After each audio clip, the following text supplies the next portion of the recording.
Hello, boys and girls. Greg from the Scary Spirits podcast here to make you another cocktail. This week's cocktail is bat's blood. And it is, as always, the featured cocktail in today's episode. I'm going to start with our shot glass, boys and girls. To that, we're going to add a dash of grenadine to coat the bottom. Boop.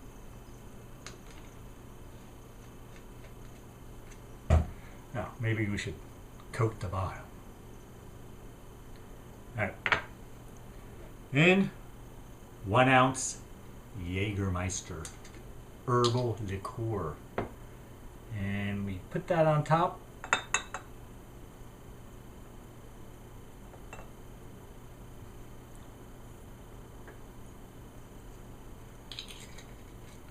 There you have it, boys and girls. The bat's blood, or bat blood, I think. It is a lovely dark red. Here we go.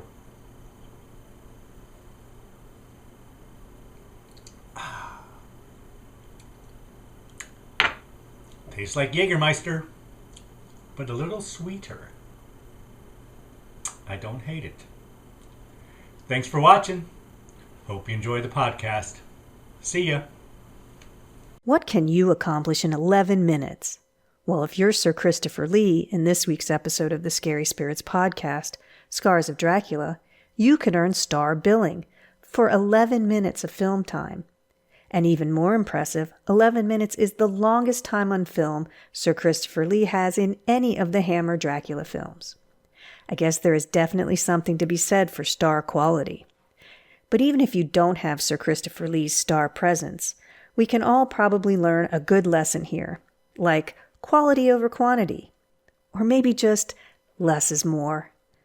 Cheers! Welcome to the Scary Spirits podcast.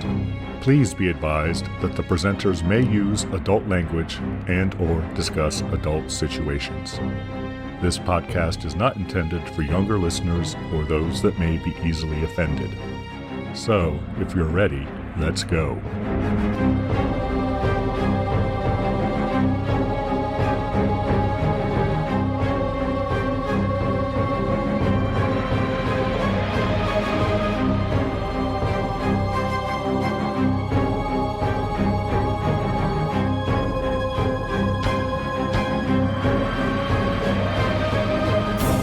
Hello, boys and girls. I'm Greg. Hey everyone, I'm Karen. And welcome to the Scary Spirits podcast, a podcast that combines the two very different but highly compatible worlds of scary films and alcoholic spirits. What could possibly go wrong? Indeed. How are you, Karen? I'm doing great. How are you, Greg? I'm fantastic. Yeah. You want to know one thing that put me in such an excellent mood today? What was that, Karen? I tried to take senior pictures of my own child. Well, that never goes well, Karen. It was a joy. Let's just say we're going to try again another day. Okay. To be fair, it was windy and the kid has some hair. So he looked like he was in a wind tunnel. That's true. I think we're going to have to reschedule. But the smile that he gives his mother, priceless. Priceless. Stop looking miserable. Oh, boys will be boys, Karen. No kidding. And funny enough, that comes up later. All right, Karen, whose film was it this week? I think people are going to know right away whose film this was. Why don't you tell us what you chose, Greg? Karen, I chose the 1970 film, a Hammer production called Scars of Dracula. Another one checked off the list. I know. Yes. I asked you before. Do you know how many you've seen now? No, I don't. I was going to text you. I looked at the list today and say, know how many you've seen. Nope. Still have quite a bit to go, Karen. We're probably about halfway. I was going to say, are we at least half? It seems like we've seen a lot. Yeah, judging by it's a spreadsheet and how many cells I have colored in, meaning that we've completed them. I also have some colored in. That Greg, let them know how cool you are. Keep talking about how go with cool. your strengths, Karen. All right, moving your on. Spreadsheets and your probably Moving different on. colored highlighters. And Are you finished, Karen? yes, I'm done. Okay. Would you like to know why I chose this film, Karen? Other than it's a Hammer film and it's got Christopher Lee in it. I would. Karen, Scars of Dracula was released on November 8th, 1970. So last Friday, if you're listening to this on Go Alive Day. I can't believe we're in November already. I know, Karen. I'm not over Halloween yet. I also have a cocktail for us, Karen. Thank God. What do you got? The cocktail I have is called Bat Blood. Ooh, well, that's appropriate. You see what I did there, Karen? Yes. Did you know that? Have you seen this before? I don't know. Honestly, a lot of these Hammer films, I feel like I've seen at least parts of it before. But I did, I read a summary of the film. So, all I need is the first sentence. It tells me everything I need to know. Would you like to know how to make bat blood, Karen? I would. Bat blood is a shot. So you're going to need a splash of grenadine syrup and 1 ounce of Jägermeister herbal liqueur. They make it sound so nice, herbal liqueur. It is. Yeah. And then you line the bottom of the shot glass with grenadine, other than letting it float on top. And layer the Jägermeister on top. Layer. I didn't layer. I didn't get my spoon out, Karen, for my shot. I always give it the college try, but it never works for me. It's a good blood color. Better than Hammer blood, I'll tell you. Should we give our friends and listeners time to make their own bat blood? Absolutely. You'll be back mighty quick. Yeah, 2 ingredients. Easy peasy. Hold on.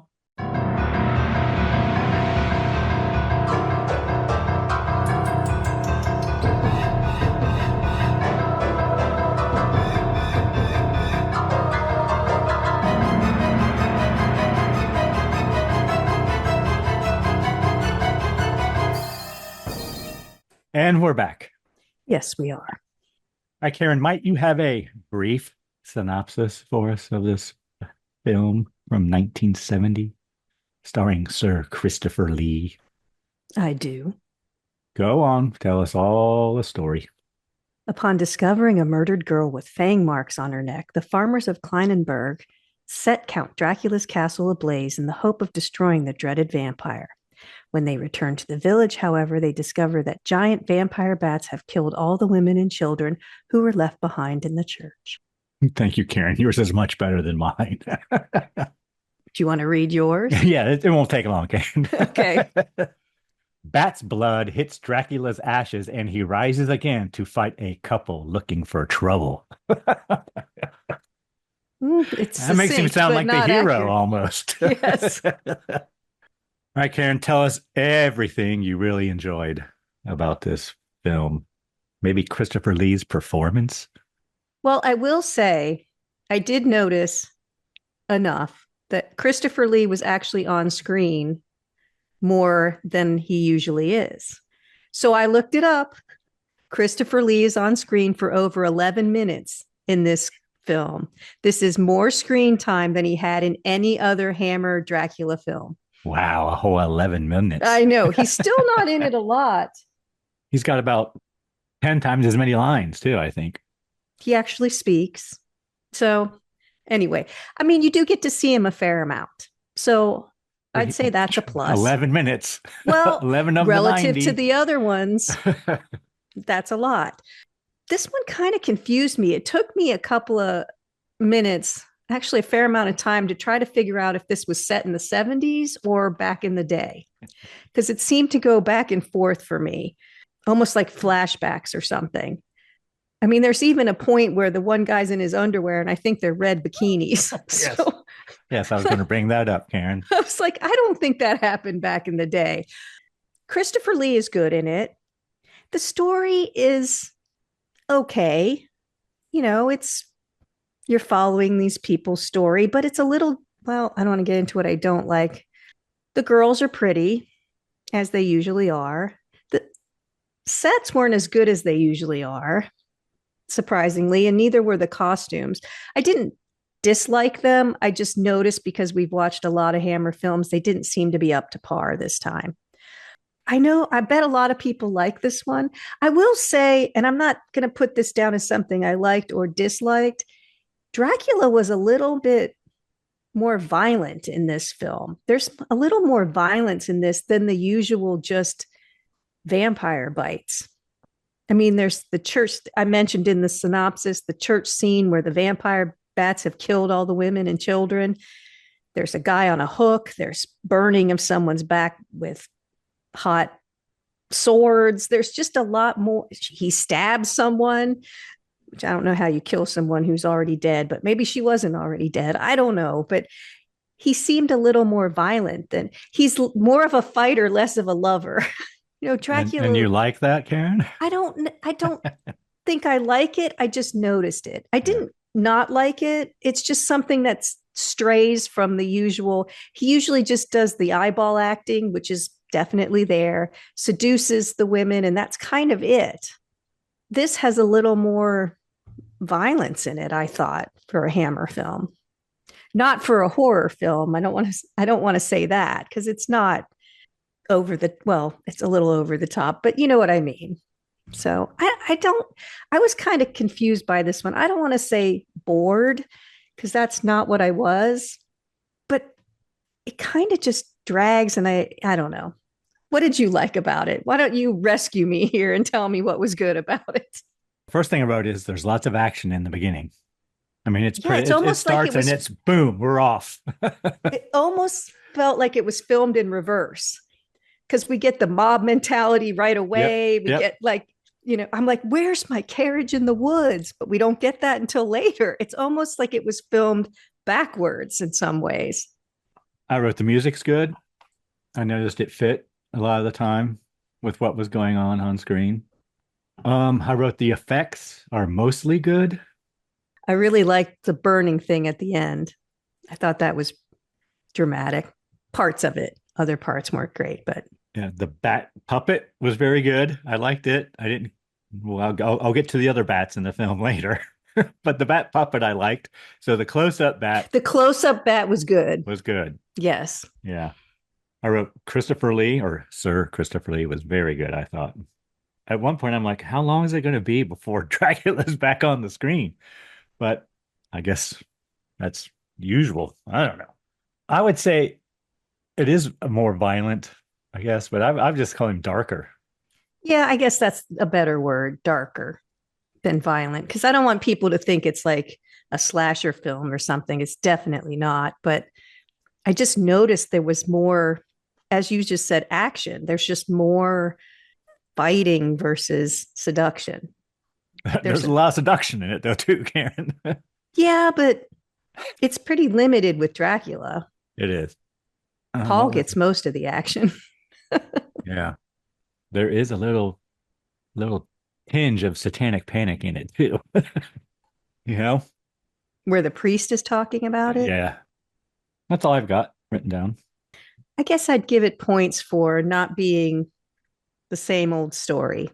It's almost like Dracula is peripheral to the main story. He's not, but the main story are the two brothers and the girl, kind of. And then they just happen to stumble upon, which I guess happens in most of these films. But I read somewhere that Hammer did this as kind of a reboot of their Dracula franchise. And they were worried that Christopher Lee wasn't going to do anymore.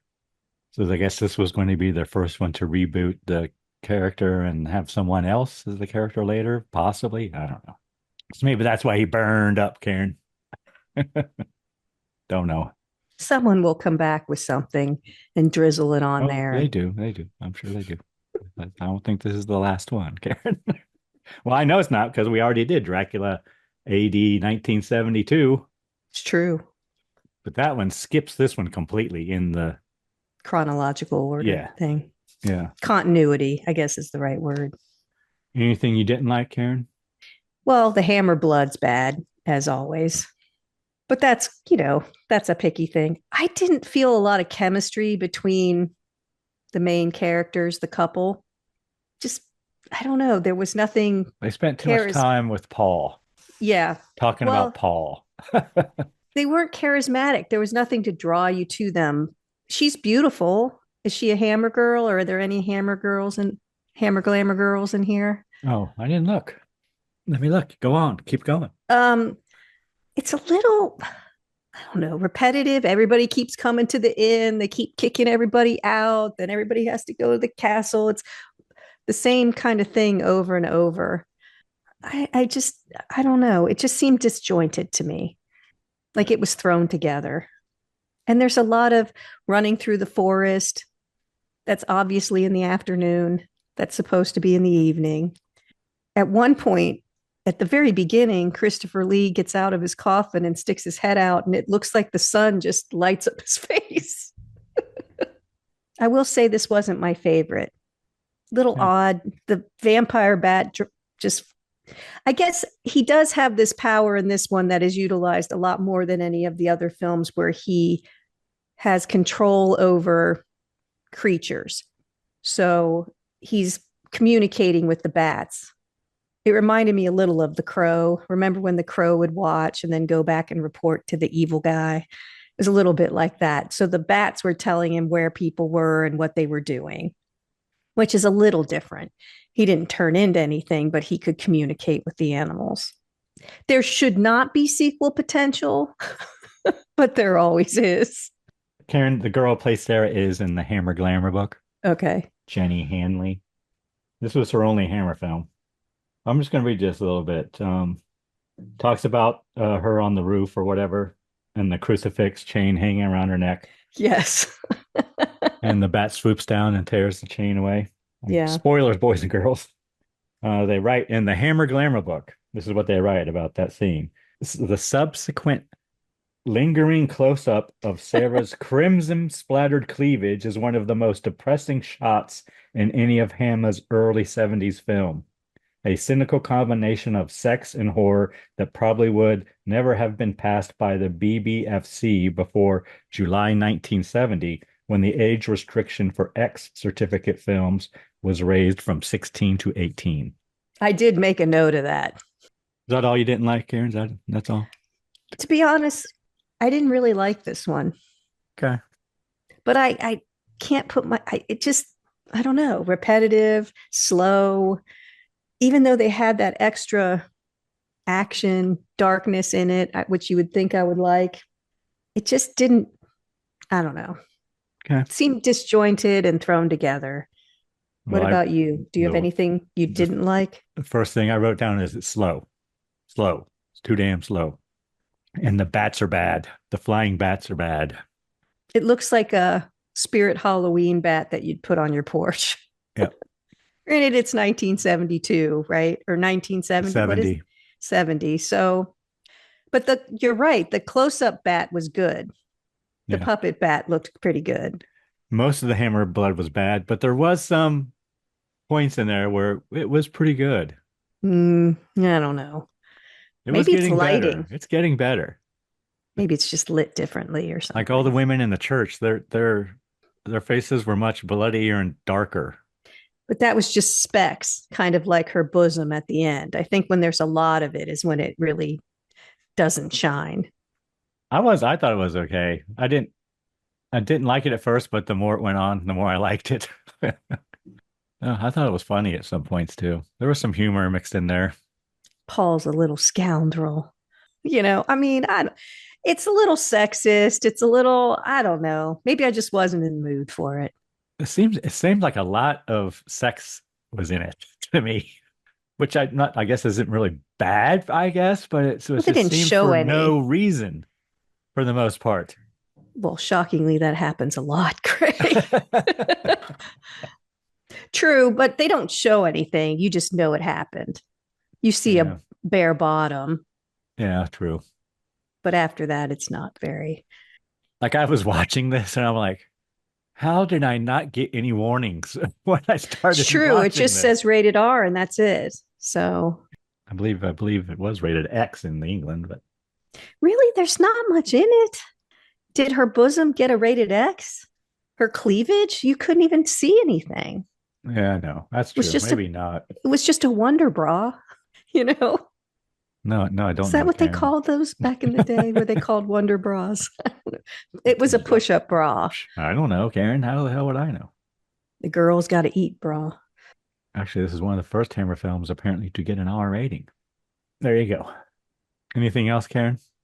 No, I think I liked it more than you did. I think you did too. And the more I watched it, I'm like, wow, this is pretty good. I don't know why it got all those bad reviews. I think the Dracula part is good. I think the rest of it isn't really.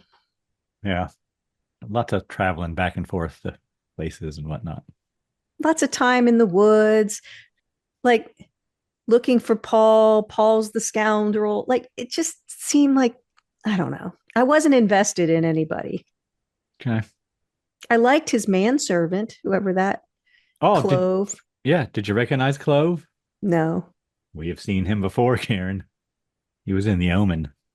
As soon as I saw a picture of him, I'm like, oh my God, that's the priest from The Omen. Oh, He's the one who tries to warn Thorn about Damien. He's the one that gets this gets nice. speared from the tower. Well, he gets hurt a lot in movies, apparently. And he was a Doctor Who at one point, if you're into that kind of thing. I He was the actually doctor.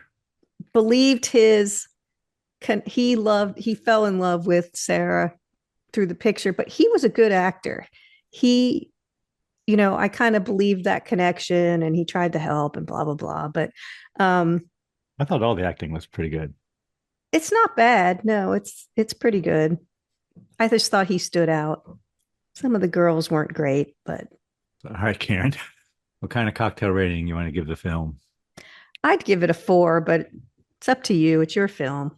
I think you liked it more than me. So I did like it more than you. I'll go with the 4 because you gave me a 3 with They Live, which has been very popular. I've noticed all my social medias. Everyone's talking about They Live's anniversary. oh, is there an anniversary? Yeah, it's actually the day we are recording this, I think. Or no, it was Monday. It was yesterday was the anniversary of They Live. Do you think this is worse than that one? I don't. You can give it a 3. I think I don't know. There was just something about it that didn't click with me. Okay. But I'm not a big Hammer fan. I like some of them a lot better than others. So, you're more of the aficionado of Hammer films. So, relative to other Hammer films, it's probably a 3. Okay. I'll give it a 3 then. 3 cocktails, boys and girls. Would you like to hear a review, Karen? I could give you a review of the time, and I will, but it's only like 1 sentence. Oh.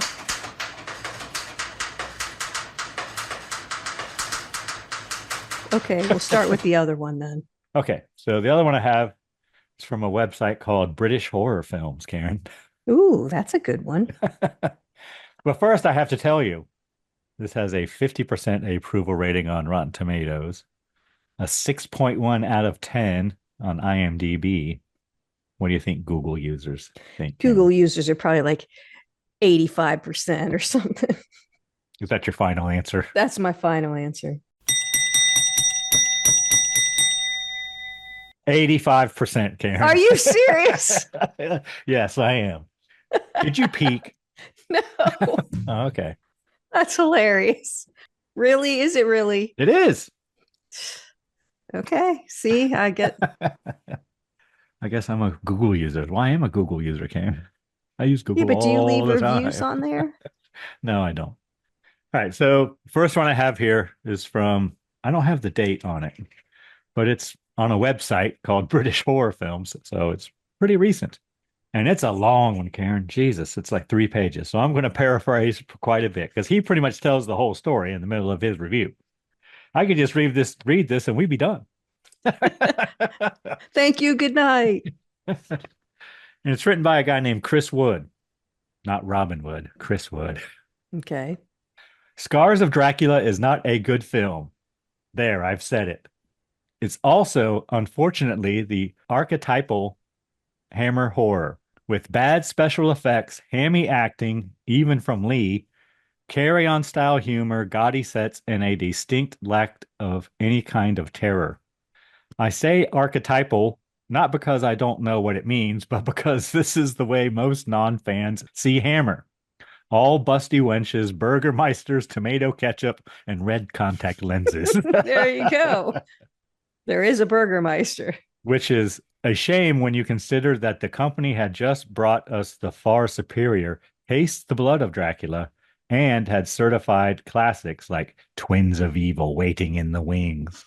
The film doesn't even help itself. The scene where the hero, quote unquote, Paul, is chased from the Burgermeister's house after deflowering his daughter is possibly the worst scene in any horror film ever.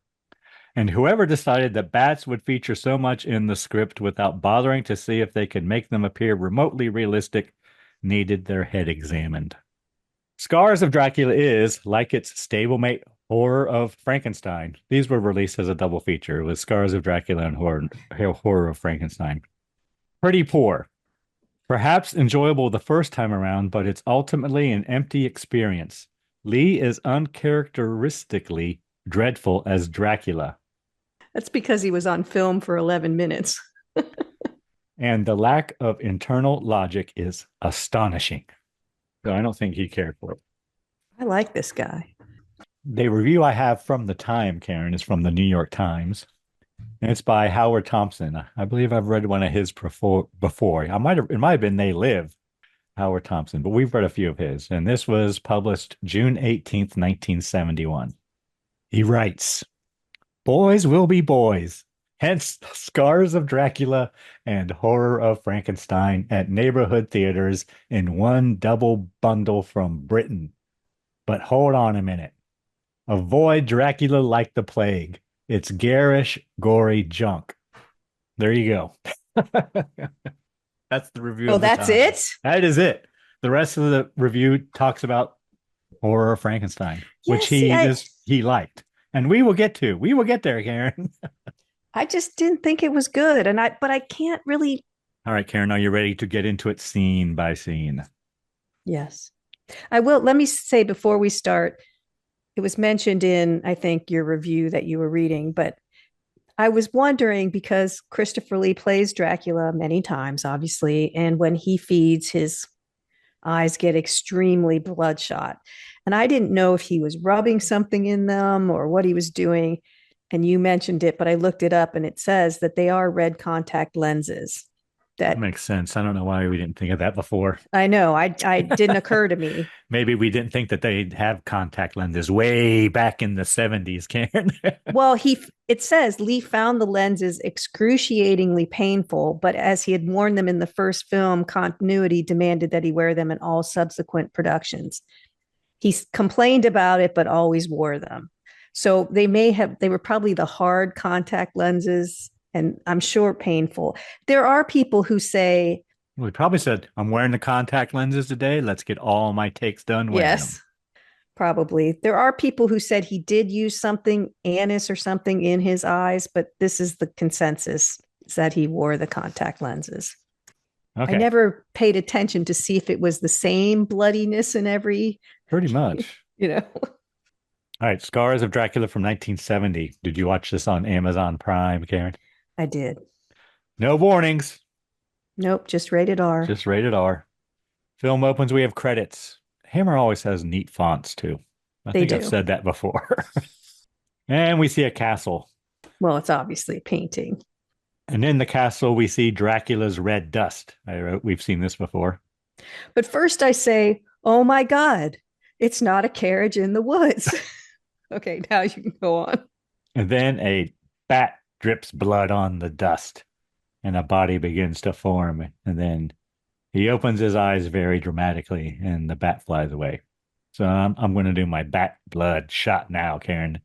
Okay, you go for it. I'll sip it. Whew, that's herbal.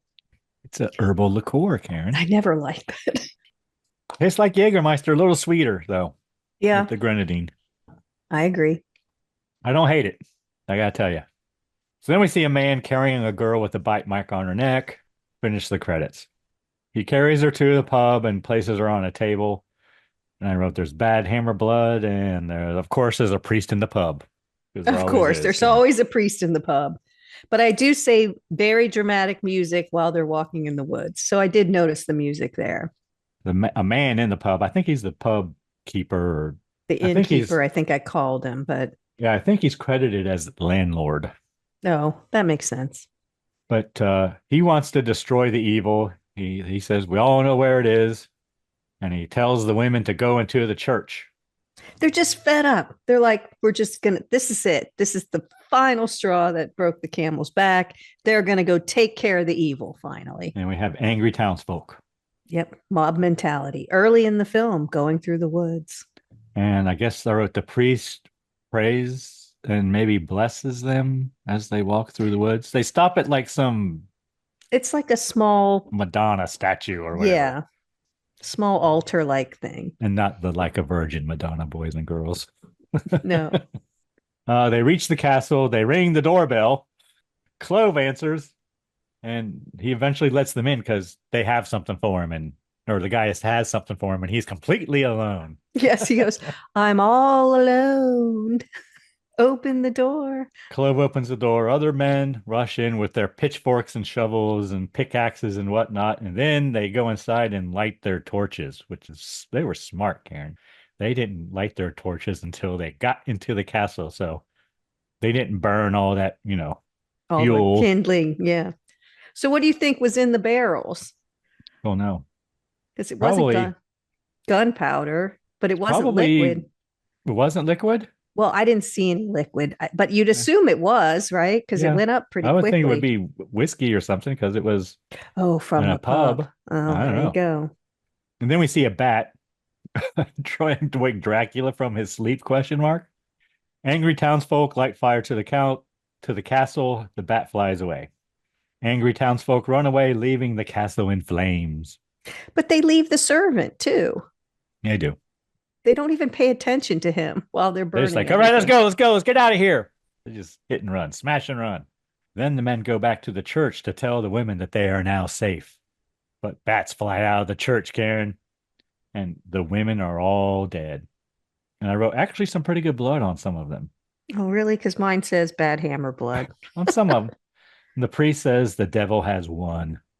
But it's interesting. So just as an aside, the bats obviously don't have any aversion to crosses. No. And then right here I wrote there's a nice fade from white candles to red candles burning. It's Sarah's birthday. Yep. Birthday party for Sarah. Sarah gives a speech, or they want her to. She stands up and just thanks everyone. Then she cuts the cake. And they all wonder where Paul is, right? There's an empty chair next to her. And they assume he must be working late. That's what the other guys tell her. Yeah. Then we see Paul in bed with another woman, Karen. Working late. And Paul is worried about the time. The clock begins chiming and he counts the chimes. And there are 9. He says he's got to go. He's got night school, Karen. Yes. And then Paul drops a present and he gets caught by the other girls with a present for another girl. And then he leaves, and then the girl covers her front up as she runs after him throughout the house. So her backside is totally visible as she runs through the house. Just then, the girl's father, apparently the Burgermeister, that made me laugh because of course it's a Burgermeister, comes home, and then the girl accuses Paul of trying to rape her. Burgermeister is not pleased, Karen. But he's laughing. She's laughing the whole time. She is. Paul gets away and the Burgermeister chases his daughter up the stairs. Again, we get a shot of her bum, as they say, over across the pond, Karen. Then we come back to Sarah's party. Sarah is dancing with a guy. I don't know who it is yet. He gives her a present. It's a ring. Sarah puts the ring on her right hand, and then I now know it's Simon. Simon says. I know. I said that every time. He would prefer that she try it on her left, Karen. Okay. So that's interesting because they're obviously in Germany, right? I assume. Because the Burgermeister. Or Austria or something like that. And so, I looked this up. So in Germany, the wedding ring is traditionally worn on the right hand. And this custom is shared by many other European countries, including Spain, Greece, Russia, India, Colombia, Venezuela, and Poland.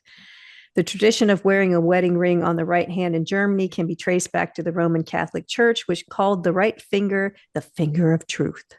So in Germany, the traditional engagement ring. And from the left hand of power comes the father of lies, Karen. In Germany, the traditional engagement ring is usually a gold band worn on the left hand. After the wedding, the same ring is worn on the right hand. Men also wear their wedding ring on the right hand. And if you're curious, May is normally a preferred month for weddings there. Okay. So it's a little different than here. Thank you, Karen.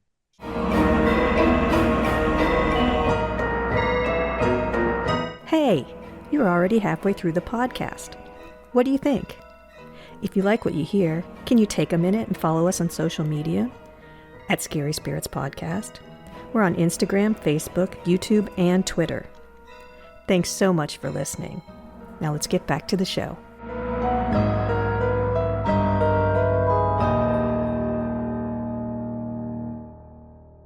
And then Paul arrives at the party. He tells him he had a meeting with the Meisterburger. Okay, so yes, but just stop for a second. So this whole time, Sarah's having the birthday party. Obviously, Simon's thrown it for her, but he seems completely insecure that she really loves Paul. Well, that's the way it looked, Karen, to me even. So when they are later, they're together, it seems like this just it didn't connect, right? Because does she mean it? Really? I couldn't tell if she was really just telling him what he wanted to hear, meaning Simon, and was really in love with Paul. It was confusing at the beginning if she really loved Simon or not. And then all of a sudden she does.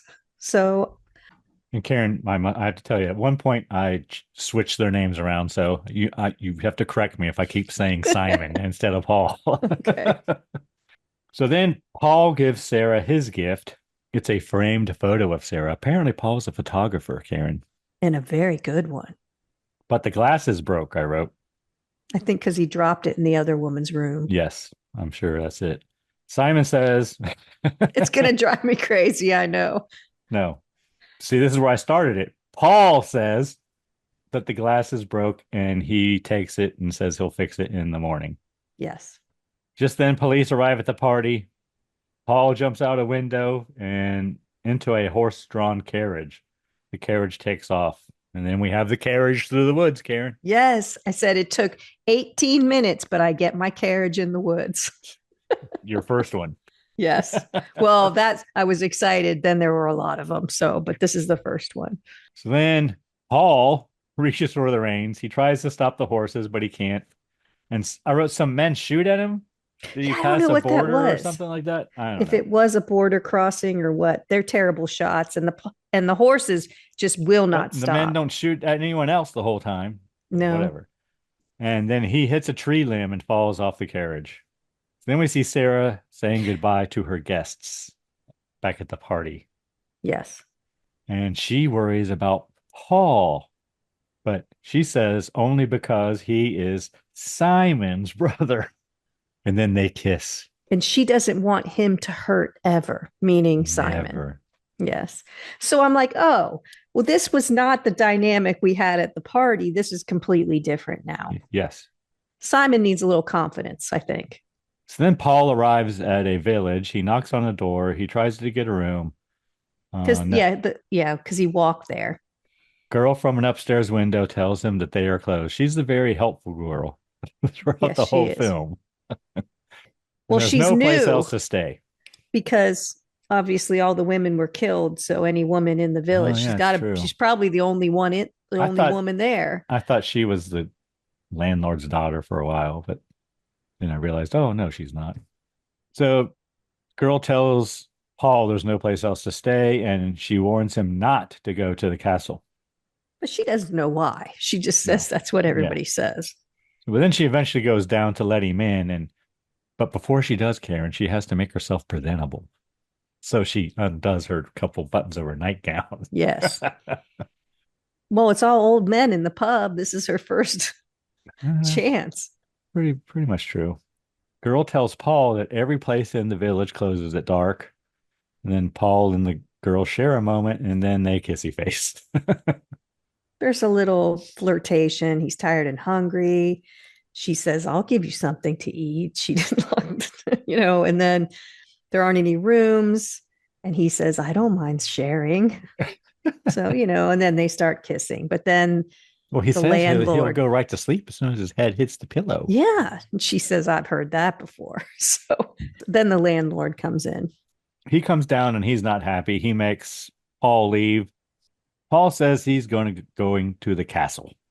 Paul walks through the woods. He sees a carriage pulled by black horses, 6 of them just sitting there, Karen. Just sitting there. Yeah. But see, here's the thing. So the landlord thing doesn't make sense to me. He keeps kicking everybody out to just sacrifice them. I don't understand his reasoning. You would think he would try to protect them. He's afraid of retribution or something. I don't know.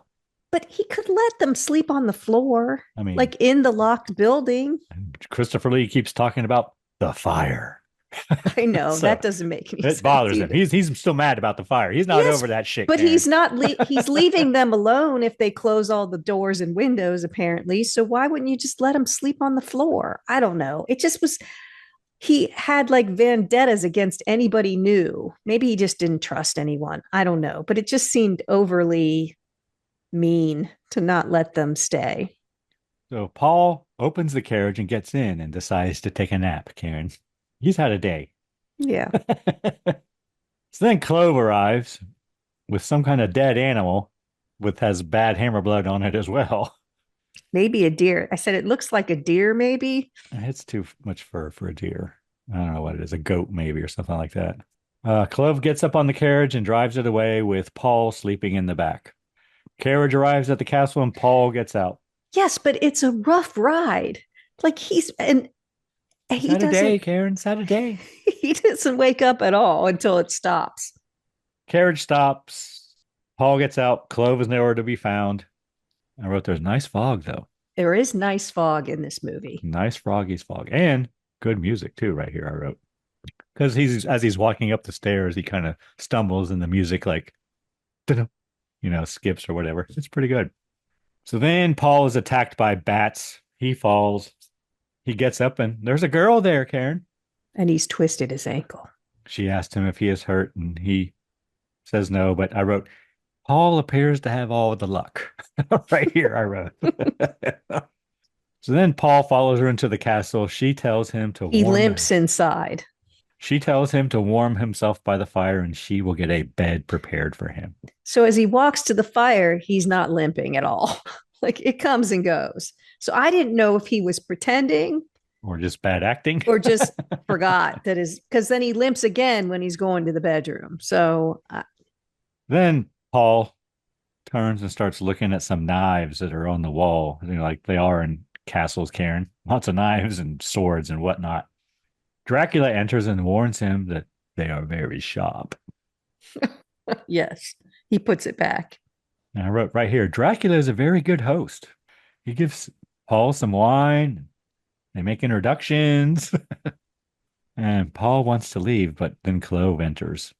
He wants to leave as soon as he learns that it's Dracula. Dracula, yeah. And I said, he knows something. Does he recognize the name? Because he wants to leave immediately, but he's not allowed. And then Dracula seems to know things about him. Dracula tells Paul he must stay there, and somehow Dracula knows where Paul is from. Paul leaves with Clove, and then Dracula bites who we learn is Tanya. Shout out to Tanya if you're listening. And it's spelled just like her name, too. Are you getting it? So then Clove shows Paul to his room, and I wrote he locks him in, but I don't think he does. I think also, wait, Paul locks the door, but I don't know. It sounded like they both did. Yeah. They kept going to the door and checking the door. I didn't know if they were locking it or they were finding it locked already. But Christopher Lee does say everybody was welcome before the castle was destroyed. He keeps saying how destroyed the castle. Before the fire. Yes. But the castle looks fine. Oh, yeah. I thought, boy, Clove must have been busy. I know. Somebody remodeled because it looks amazing. I know. Does he just go down to the local furniture store in the village and replace there's all no the fire damage. That's all I'm trying to say. And the beds with the curtains and the elaborate dining room. Everything. Yeah, when they take him in the room, his bedroom, I'm like, whoa. That's extravagant. So then Paul prepares for bed. He hears a noise at his door, and it is Tanya. She enters. Tanya tells Paul that she is a prisoner there, and she asked him to hold her. And they kissy face, Karen. So I'm just going Once to tell you, again, Paul, what's up gets with to this guy? if a woman in a castle in a flimsy nightgown tells her she's being held prisoner, don't believe her, Greg. We'll Just remember that, Karen. Just for future reference. Okay, thank you. Next morning, apparently, Tanya wakes up and stares at Paul's jugular, pulsating in his neck. She goes to bite him, but then Dracula enters, and then he stabs Tanya repeatedly. And Paul tries to fight him, and this is where Dracula pushes him away, and he's in bikini briefs. Yeah, and it's a pretty good knife. Yeah, it is. Paul tries to open his bedroom door, but it's locked. He pounds on it and asks for help after he covers up Tanya's body. And then he looks out the window, and it's a long way down, Karen. Yeah, so it's very long. And so do you have fear of heights? I do, Karen. I don't know if we've talked about this before or not, but according to most studies, between 2 to 6% of people experience a significant fear of heights, also known as acrophobia, meaning that a small percentage of the population is scared of heights. So approximately 2 to 6%, women tend to report a higher rate of acrophobia compared to men. People with acrophobia can experience intense anxiety and fear when exposed to heights, potentially impacting their daily lives. Well, I can tell you, nobody in this film has a fear of heights. And there's always that debate, Karen. Is it fear of heights or fear of falling? No, that's true. You know what I mean? Yeah. So then Paul pulls down all the bed curtains and ties them into a rope as Clove listens at the door. Paul climbs down the bed curtains. I wrote, he's still got a long way to go. I know. I said, I don't think there's enough curtains to get him down. But he does manage to reach a lower window. I think there was like a ledge there, kind of, that he was going for. So he enters that room where the window is, and then he looking around and he sees the bed curtains being pulled up from the window, and he yells for help again. Then he finds Dracula in his casket. Yeah, of all the windows to go in that castle, that was the wrong one. Police arrive at the pub in the village where Paul was, and they have a warrant for his arrest. Once again, the girl is very helpful, and she tells the police officers that Paul went to the castle. And then the police say, oh, well, that's too far for us. It's out of our jurisdiction. Do you think they're scared? I think yes, they're scared. They don't want to go. No, they don't want to go look for him at the castle. And the girl thinks it's funny. But she still doesn't understand. But whatever. Back at the castle, Clove is in Paul's room, taking all of his things. And I wrote, I guess he's going to cut up the body of Tanya, Karen. Going to cut her up into little pieces. So then we see Simon. Okay, so wait. He is cutting her up and dissolving her in acid in the bathtub. Yes. That's right. And this is going to ting my computer search because the standard body dissolving chemical is lye, sodium hydroxide, which is the main source in drain clog remover, because most drain clogs are formed by hair and other biogunk that accumulates naturally when humans shower. It works even though the body's overall chemistry is slightly to the basic side of neutral, because the hydroxide anion is strong proton acceptor. So it goes into exactly what it does, but I don't know what he's using. There was a whole big write-up about what Breaking Bad. It looked like dry ice to me, Karen. Yes, I know. And it was sizzling, though, just for effect, which I thought was kind of funny. But yeah, apparently on Breaking Bad, which I didn't watch, he would dissolve bodies all the time, and whatever he was using wouldn't actually have worked, or it was made up. I can't remember, but lye is the way to go. Thank you, Dr. Karen. I'll remember that as well. So then we see Simon and Sarah riding through the woods on a carriage, and they are worried about Paul. Then we cut to Clove cutting up Tanya, and he's looking at a picture of Sarah, the whole time. Simon and Sarah arrive at the village. The man driving the cart warns them not to stay. Simon tries to get Sarah to go back with the man, but she refuses.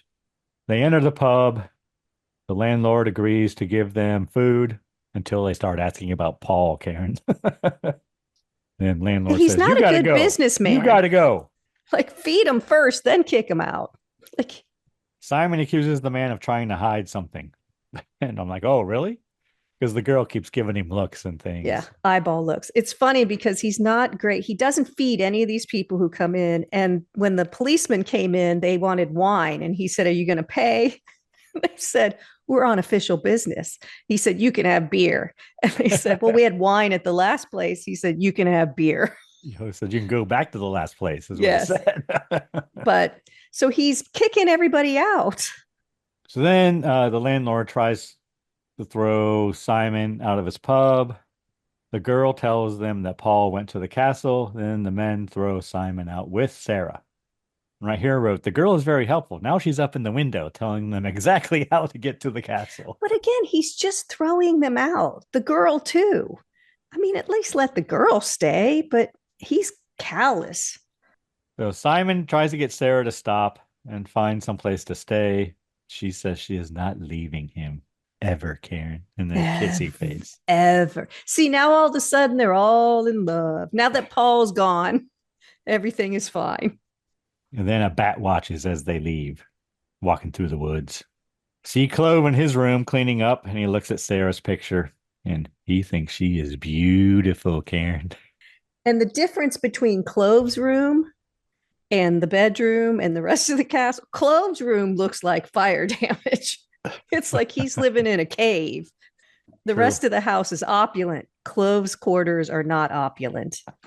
So then Simon and Sarah arrive at the castle. A bat flies above them. It swoops down at them. And then the door behind them opens and they enter the castle. So the bat was kind of forcing them towards the door, and the door opens and they go in. They walk in and meet Dracula. Dracula says that Sarah is ill. The girl is ill. Did he do something to her, or was she really ill? I No. couldn't tell. I think he might have done something, but he gives her wine, Karen. And then he hypnotizes her and carries her off. And Simon just stands there. And then Clove brings blankets for Simon. He's going to sleep on the couch, apparently. Yeah. he just takes her. He does. And Simon just watches her go. Like, I don't think that would be my fiance. No, if some man just picks me up and walks away and Simon goes, "Okay, I'll sleep on the couch, I guess." Clove tells Simon that Sarah will be made quite comfortable. I bet. So then Dracula puts Sarah in her bed and leaves. And the door closes on its own behind him, I wrote. And then Sarah finds a nightgown on her bed when she gets up. So Simon talks to Clove about the fire. And then Dracula enters and gives Simon a drink. I don't think it's wine, though, but it's a red drink. And we see Sarah sleeping. Dracula enters. He goes to bite her and sees the cross hanging around her neck, and he runs away. He rings the bell for Clove. Clove arrives at the bedroom, and Dracula tells Clove to take the cross. Clove now sees that this is the girl in the picture he thinks is beautiful. Yes. And then Clove refuses to remove it. Which does not go well for Clove. No, but... and then we have a real quick scene of Simon appearing to be drugged because he tries to get up and then goes back down. Yes, must find Sarah, and then goes back. But I guess next morning he goes to Sarah's room. He knew where she was, apparently. They hear a noise on the other side of the door. They open it, and there's a plate of breakfast for Sarah. Simon leaves Sarah and tells her he is going to find Clove and ask him a few questions. Then we see Simon walking around the castle checking doors. He thinks he hears Paul behind one of them and kicks in the door. He enters the room and sees the picture of Sarah. Clove enters and tells Simon it's his picture, and Clove warns Simon that he should leave. Simon questions Clove about Paul. Clove tells him Paul was there, but he got away. He tells Simon he should leave too. And then he warns Simon that there's something in the broth that they gave to Sarah. So then Simon busts into Sarah's room and stops her just as she's about to have some of the broth, Karen. He throws something at her, doesn't he? And breaks the glass or whatever. I don't know. So then Simon and Sarah exit the castle and jump on a carriage. They drive away as Clove watches. So Clove helped them. He put the carriage out there and he opened the door because the door was locked. He couldn't leave before. The front door was locked. They arrive back at the pub. Simon tries to get the landlord, I guess, to help him find his brother at the castle. They refuse, the men. They make Simon and Sarah leave after the carriage runs away again. But the priest gets up and he takes them to the church. Again, Simon wants to go find Paul. Priest says they can't go until morning, but he does agree to help Simon. So then the barmaid, she wants to leave. The pub owner had enough for some stops reason. her. Yeah. She's had enough of this village. She wants to go back to her village. There's not all superstition in her village.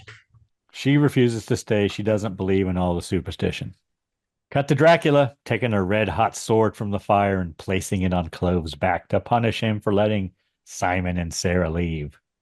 Cut back to Simon at the church, telling the priest about Clove. Priest tells them Dracula is a vampire, and they discuss vampire bats, Karen. Sarah tells them about the dream she had, that Dracula was kneeling over her and she could feel his breath on her neck. And the priest tells them it was the crucifix that saved her. And then he gives one to Simon and tells him to keep it with him at all times. He gives him a rosary, but it has a crucifix on it, yeah. Hers is on a chain. Priest says that Dracula is the devil himself. She's just wearing a cross. I think a crucifix actually has to have Jesus on it. Hers is just a gold cross, but the priest says that's what he fears more than anything. So then we see a bat reporting back to Dracula. Then we see the pub girl, the barmaid, walking through the woods. Dracula rings Clove and tells him he has work for him. Cut back to the barmaid in the woods, and she stops and sits down. Clove arrives with the carriage. The barmaid stands up, but Clove is gone.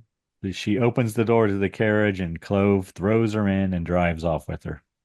He arrives with the girl at the castle and throws her out of the carriage. And Dracula tells Clove that he has done well. Dracula bites the girl on the neck. She falls to the ground, but she's still breathing, Karen, so I don't know if she's dead or not.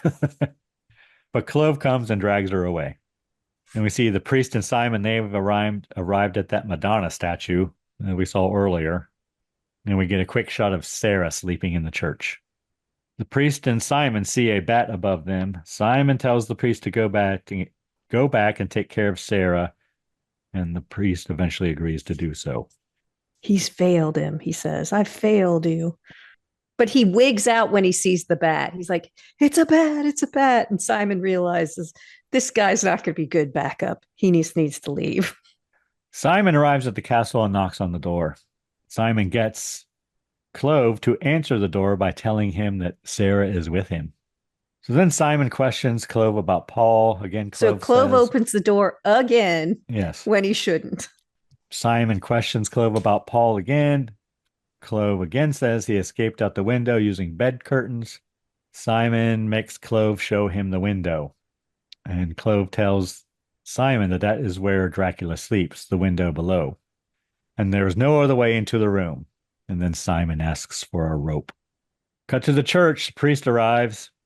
Then we cut back to Simon, putting the rosary around his neck. And then he throws the rope down the wall. And then he breaks a pedestal so that he has a wooden stake. Yeah. You'd think he'd have had that with him.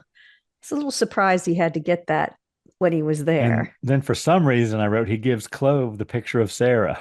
Is that a bargain they made? Yes. If Clove got the rope, then he could have the picture of Sarah. So then Simon starts climbing down the rope. Clove comes back to the room and begins cutting the rope that Simon is hanging from. The rope falls and Simon grabs onto some kind of gargoyle or something on the castle and makes his way into the window. But his rosary breaks on a piece of rock. Oh, yeah. And falls. I missed that part. He doesn't have it anymore. So then he sees Dracula in his casket. He holds the stake in his hands above Dracula, and then Dracula's eyes glow red with his eyes closed. Yeah, it was weird. But I think he's hypnotizing him, right? I don't know. Is that what's happening? Because he can't do it then. There's lots of thunder and lightning, I wrote, though. Yeah, storms are coming. And Simon drops the wooden stake and falls to the ground. Back at the church, Karen, a bat flies above Sarah. The priest tries to shoo the bat away and tells Sarah to run. The bat attacks the priest and bites him repeatedly. I wrote bad hammer blood, but Good bat puppet. Yeah, the bat biting is pretty good. He gone. So then we see Sarah running through the woods. Towards the castle. Simon gets up and Dracula is no longer in his casket. But he didn't kill him or anything. He just left No, him there. just left him there. There's no way out, so I guess he's going to play with him later, like kill him later. And then Simon finds his brother Paul hanging from a meat hook on the wall. Yeah, just conveniently there. And then he turns and sees Dracula. And Dracula wants to know where Sarah is. And then a bat flies in through the window to give its report. Yes, reporting. As we see Sarah running through the woods. Dracula goes out the window and climbs up to the window above. It should be cool, but it's not really. That was pretty cool. You know, he does climb up to the window above. That's a nod to the original book, I think. I think Jonathan so, Harker sees Dracula climbing on the walls. That's right, he does. So that was pretty cool. Sarah arrives at the castle. She enters and calls for Simon. Yeah, the door Clove. opens, and there's lots of good fog when she's there. And then the door closes behind her as she enters. Yes. She runs through the castle and goes into the bedroom where she stayed. She goes to leave the room and Clove is there. He tells her not to be frightened. He wants to help her, Karen. Don't be frightened. Anyone who says don't be frightened, you should be frightened. Kind of like trust me. Don't trust someone who says trust me. Dracula enters and throws Clove aside, and then he stares into Sarah's eyes. And she walks towards him, Karen. And then Clove yells, "The cross!" Then she lifts the chain up so the cross comes out of her bosom, Karen. Yes. Revealing it, and Dracula recoils. Cut to Simon. He sees the rope in the window. He grabs it. Sarah's running outside the castle. Who scented the rope? Clove, I guess. But Clove cut the rope before. I guess now that Sarah's there. Now that Sarah's there, it's all different. He needs help to save her. Okay. So Sarah's outside the castle yelling for Simon. And then Dracula confronts her. And he has again, he sees the cross. And then he has a bat come and swoop down and take the necklace off of her. And you get a very long extended shot of the bat taking the necklace and her boobs heaving. Well, the bat just can't rip it off. It's one, But even after it's gone, it lingers. So you are, oh, look, the cross is gone. And there's blood on your bosom. Then we cut to Simon climbing up the wall. Cut back to Dracula. He backs Sarah up against the wall. Clove arrives with a dagger to stop Dracula, but Dracula throws Clove over the wall of the castle. He gone. And his scream fades as he's falling over the side. Sarah begins walking toward Dracula. Then Simon arrives and he takes a piece of metal from the wall. Conveniently. And throws it at Dracula like a spear. It hits him pretty good. It does hit him, yeah. But he pulls it out and he's going to throw it at Simon. Because it doesn't hit his heart, I guess. So. And he is going to throw it back at Simon, but he is hit by lightning and he starts to burn. Okay, it's cool that he's burning and the burning effect is really neat and they linger on it for a little while. But hit by lightning? Like that's just that was a very odd thing to happen. I guess they're looking for excitement. How can we make him burn? How can we make him burn? Well, we could have some lightning, I guess. He burns and falls over the wall of the castle. He gone. Sarah and Simon hug. Credits. The end. Are you still sipping your bat blood, Karen? No, I finished it. Okay. Did you enjoy it, Karen? It burns. Well, there you go. Even a better choice then. Yeah, double. Anything we learned today, Karen? We learned that Christopher Lee was on screen for over 11 minutes. More screen time than he had in any other Hammer film, Dracula film. He wore red contact lenses. 2 to 6% of people experience a significant fear of heights known as acrophobia. In Germany, the wedding ring is traditionally worn on the right hand, along with other countries. And if you're going to dissolve a body, you're going to need lye, which is sodium hydroxide. Quite a bit, Karen. Plus, I got a Kiss lyric in there, and we referenced a Rankin and Bass Christmas show. Per usual, right? Per usual, as you do. All right.